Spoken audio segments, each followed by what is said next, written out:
Muita gente tem curiosidade de saber como é que eu fiz licenciatura em matemática no Brasil e consegui uma posição como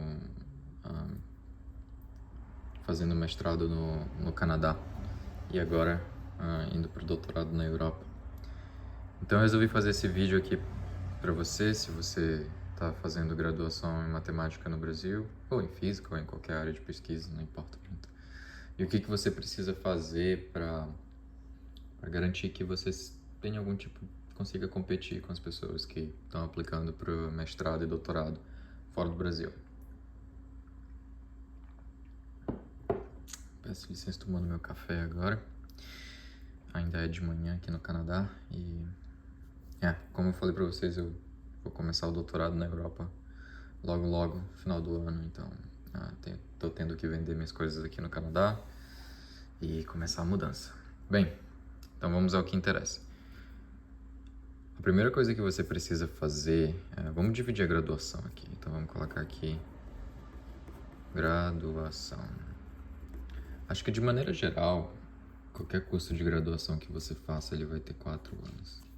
Então vamos ter aqui o ano 1, o ano 2, o ano 3 e o ano 4. O que você vai fazer em cada um desses anos? Bem, no ano 1, você está muito jovem ainda, você ainda não adquiriu muita maturidade, ainda está saindo do ensino médio, tentando entender como é que funciona a vida universitária, mas não se preocupa que o primeiro ano vai garantir que você vá para o segundo ano uma pessoa bem mais madura. Se você não for para o segundo ano, porque talvez ainda esteja faltando algum tipo de maturidade, desenvolver um pouco mais de responsabilidade, organização, disciplina.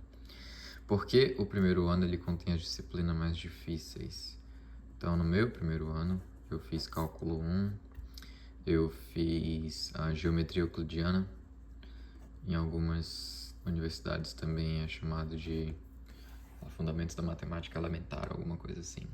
Aí eu tive um curso de iniciação à computação científica e acho que eu tive um outro curso de álgebra, não, geometria analítica, acho que foi. Não, perdão, lógica. Tive um curso de lógica, esse foi o primeiro semestre. No segundo semestre eu tive coisas como álgebra linear, geometria analítica, e eu tive também cálculo 2, e eu tive alguma outra disciplina que não é tão importante que eu nem lembro aqui. Então, aqui você vai estudar as coisas mais importantes da graduação, e aí o segundo e terceiro ano, se você estiver na licenciatura especialmente, você vai já ter umas disciplinas ali de docência e tal, então já fica mais tranquilo. O primeiro ano, sem dúvida nenhuma, é o mais difícil. O problema é que se você faz licenciatura, provavelmente aqui no terceiro ano você vai fazer um curso chamado Análise Real. E podemos dizer que esse curso é como se fosse o curso de cálculo 1, então deixa eu ligar eles aqui, ele é o curso de cálculo 1, só que sem cálculo. Você, na verdade, vai fazer agora demonstrações matemáticas, e para isso você vai usar coisas que você aprendeu no curso de lógica. E esse curso talvez não seja o mais difícil da sua graduação, mas depois de fazer ele que você pode decidir se você realmente quer seguir numa carreira acadêmica, pelo menos como matemático.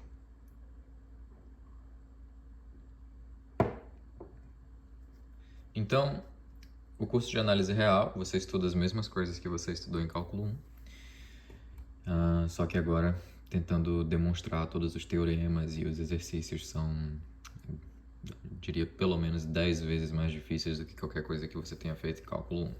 Depende muito do professor também, né? O meu curso de análise real foi bem tranquilo, foi até mais tranquilo que o de cálculo 1, mas eu sabia que o que eu estava vendo ali não era realmente a verdadeira análise real, porque eu já tinha estudado por conta própria. Isso me leva então à minha primeira dica. Se você quer fazer mestrado ou doutorado fora do Brasil, estude sozinho. Acho que quando você entra na faculdade, uma coisa que você aprende é que aula só atrapalha. Então, assistir aula e coisas assim é bom. Tem gente que aprende assim. Não é o meu caso. No meu caso, eu prefiro isso aqui, ó. Pegar o livro, uma folha de papel em branco e é isso aí. Sozinho, estudar, noites adentro e conseguir tirar daquilo ali o máximo que eu consigo. É claro que isso aí exige disciplina, dedicação e vontade. Exige muita vontade. Mas não tenha dúvida de que vai tornar você um matemático muito melhor do que todos os seus colegas que só vão para aula, assistem a aula, fazem anotações e se prepara para a prova. E o que é que você vai estudar sozinho? Bem, na licenciatura você tem muitas disciplinas que você não vai fazer. Por exemplo, eu não fiz a disciplina de análise complexa, que é a mesma coisa que a análise real, só que agora para números complexos. Eu não tive a disciplina de teoria da medida, que os alunos de graduação aqui no Canadá têm. Eu só fiz ela quando eu estava no mestrado. E eu também não tive a disciplina de análise funcional. Essas são as disciplinas, eu acho que juntas, essas disciplinas aqui, elas definem o currículo básico de qualquer pesquisador. Se você souber bem essas disciplinas, você consegue ler um artigo de matemática, dessa área de análise, né? Que é provavelmente uma das maiores áreas da matemática. Você consegue ler o artigo, você não consegue resolver um problema sozinho ainda, mas já é alguma coisa. Então, você percebe que a licenciatura aí já deixa um buraco enorme. Você não fazer essas disciplinas aqui é um dano muito grande na sua formação. Então, você tem que dar conta delas sozinho. E é por isso que você precisa aprender a estudar sozinho, porque você provavelmente não vai ter essas disciplinas na graduação, especialmente se você está fazendo licenciatura. E foi isso que eu fiz. Estudei essas disciplinas por conta própria, principalmente análise funcional, foi a que eu mais estudei, e análise complexa foi o tema do meu TCC. E isso me leva ao segundo ponto. Você tem que encontrar maneiras de provar que você estudou essas disciplinas. Então, isso aqui é o seu currículo. Você tem que pensar todos os dias o que eu posso fazer hoje para melhorar o meu currículo. E de um ponto de vista prático, um currículo bom é um currículo que mostra que você tem a seguinte característica. Você tem o potencial para desenvolver habilidades de um cientista. Então, note bem essa frase. Você não tem a capacidade de desenvolver habilidades. Você tem o potencial. Você não tem as habilidades ainda, mas o seu currículo mostra que você está indo nesse caminho. E embora você não tenha nenhuma das habilidades para ser um cientista, você tem ali a vontade e você já deu os passos iniciais nesse caminho.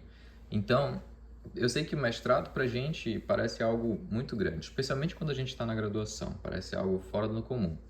Mas depois que você faz um doutorado, um pós-doc, ou quando você é professor universitário, mestrado é extremamente básico. A graduação, então, nem se fala. Então, por isso que eu disse aqui que você precisa mostrar que você tem um potencial para desenvolver essas habilidades. Então, mesmo que você ache que seu currículo é maravilhoso, do ponto de vista de um profissional nessa área, talvez não seja grandes coisas. Mas mesmo assim, você precisa dar o seu melhor para impressionar. Como você faz isso? Se você está numa universidade grande, tente participar dessas disciplinas aqui, que eu listei, análise real, análise complexa, análise funcional, como aluno... eu não lembro como é em português, eu acho que é aluno especial.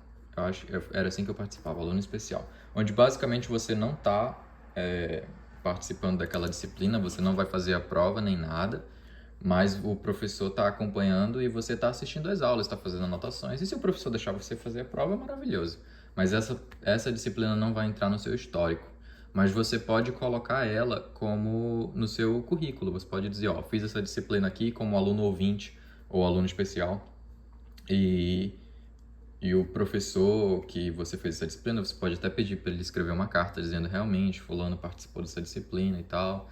E foi isso que eu fiz com a análise funcional. Eu fiz ela com um professor e ele me deu uma carta no final que eu anexei junto com meus documentos para minha aplicação. E esse curso de análise funcional foi o principal critério para o orientador que eu trabalhei aqui no Canadá me contratar para o mestrado.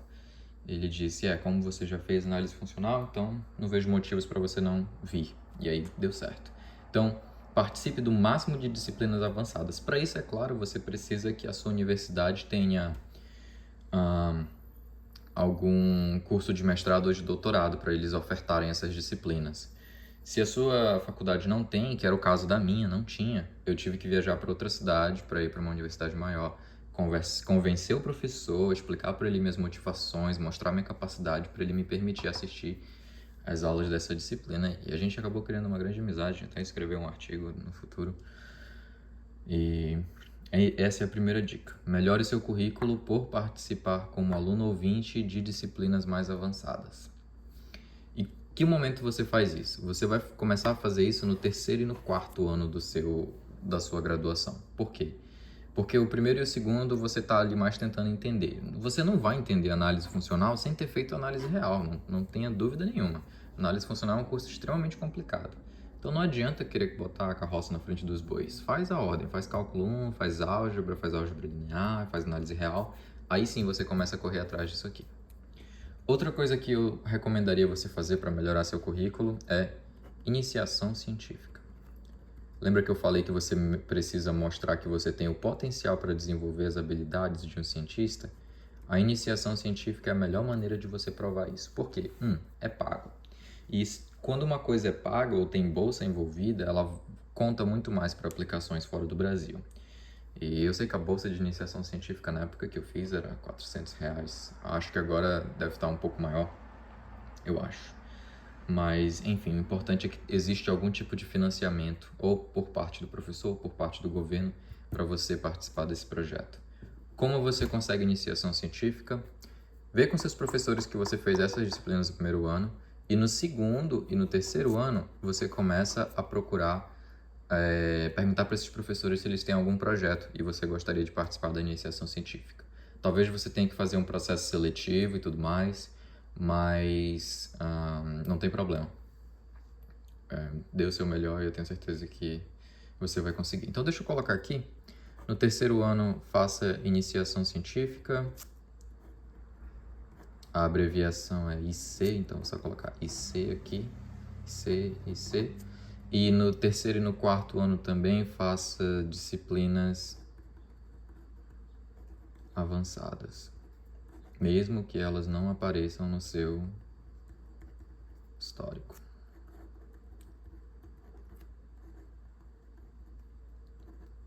A outra vantagem da IC é que ela vai te ajudar a escrever um excelente TCC. Se você fez 2 anos de IC, que foi o meu caso, fiz 2 anos, ela me ajudou bastante a escrever meu TCC, embora não tenha sido exatamente no mesmo tema, mas foi algo bem parecido e aí eu consegui produzir um bom TCC e eu levei quase tempo nenhum para produzir esse bom TCC por causa dos resultados que eu já tinha da iniciação científica, já eram muito bons. E isso é o objeto do seu quarto ano. Você vai trabalhar no seu TCC e também vai estar fazendo essas disciplinas avançadas. O seu TCC é outra excelente maneira de provar que você tem um potencial para desenvolver habilidades de um cientista. Por quê?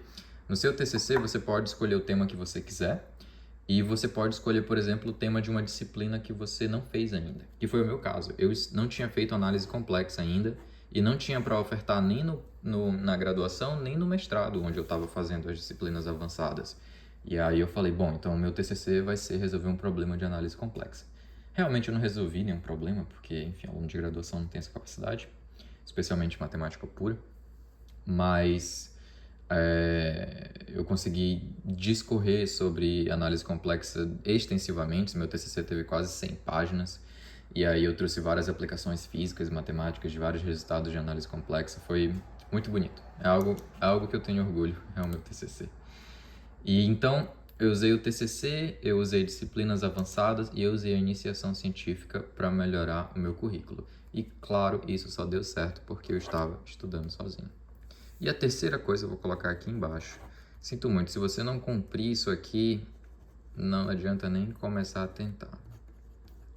Estude inglês. Durante a graduação, eu tive o privilégio de ser professor de inglês, porque eu tinha estudado inglês há alguns anos atrás, e isso me ajudou muito a melhorar meu inglês. Eu era professor de inglês mais para crianças e tal, mas mesmo assim foi um divisor de águas, porque eu dei conta de mandar e-mail para professores que trabalhavam fora, para o mestrado, manter uma boa comunicação. E claro, quando eu vim para o Canadá, eu tive que fazer o mestrado todo em inglês. E foi muito difícil, mas teria sido muito pior se eu não soubesse bem inglês ainda. Então, ao meio de tudo isso aqui que está acontecendo, estude inglês. Estude inglês o máximo que você puder. E não estou falando de aprender o nome das frutas, não. Você tem que estudar para ser fluente mesmo. Você tem que dar conta de assistir um filme todo sem legenda, você tem que dar conta de conversar com uma pessoa 100% em inglês, falar sobre a maior parte dos assuntos. É claro que você não vai conseguir falar sobre como trocar o pneu de um carro em inglês, mas se você conseguir explicar quem você é, suas motivações, a sua pesquisa em inglês, tudo isso conta demais. Então, estude inglês, sem dúvida nenhuma, essa é a coisa mais importante. Com tudo isso junto, a última coisa que você precisa é cartas de recomendação. Mas essa é a parte mais fácil. Por quê? Você já fez disciplinas avançadas no terceiro e no quarto ano. Se você fez com professores diferentes, peça para eles escreverem as suas cartas de recomendação. E se você fez IC com um professor diferente, peça para esse professor também escrever uma carta de recomendação. Aí você já tem 3 cartas e aí é só submeter. E eles com certeza vão dar uma boa recomendação para você, porque da minha turma de graduação, na verdade do ano que eu fiz de graduação, de todas as turmas, eu acho que ninguém fez isso aqui. Então os professores que me viam fazendo isso aqui sabiam que eu realmente estava interessado e que eu estava me esforçando para conseguir algo mais, então a carta de recomendação deles foram maravilhosas. E junto com um currículo muito bom, junto com o meu nível de inglês alto e junto com a minha habilidade de estudar sozinho e aprender as coisas de matemática por conta própria, não teve como não ser aceito para o mestrado. Continuei a mesma coisa quando eu estava fazendo o mestrado para ser aceito para o doutorado. Um pouco mais diferente, era uma pegada um pouco mais séria agora. Mas, de maneira geral, na graduação, como você tem uma boa estrutura, eu acredito que se você seguir esses conselhos, você com certeza tem grandes chances, muito mais chances do que alguém que não fez uma dessas coisas. Ah, e por último, talvez alguém tenha curiosidade. Eu não sei como era na universidade de vocês, mas na universidade que eu fiz, a gente tinha um negocinho chamado CRG, que era Coeficiente de Regimento Geral. E eu acho que em inglês é o equivalente ao GPA, que o GPA é de 0 a 4, o CRG era de 0 a 100%. Eu terminei a graduação com 9,89 no meu CRG, porque em uma disciplina eu tirei uma nota um pouquinho mais baixa. E isso mesmo assim me deu um GPA de 4,0. Então, isso aqui contou muito também para a minha graduação, para o mestrado. Então é isso, pessoal. Se você tiver qualquer dúvida, algo não ficou claro e você quer que eu fale mais sobre isso, deixa um comentário, que eu vou tirar um tempinho para responder todos eles, viu? Até mais.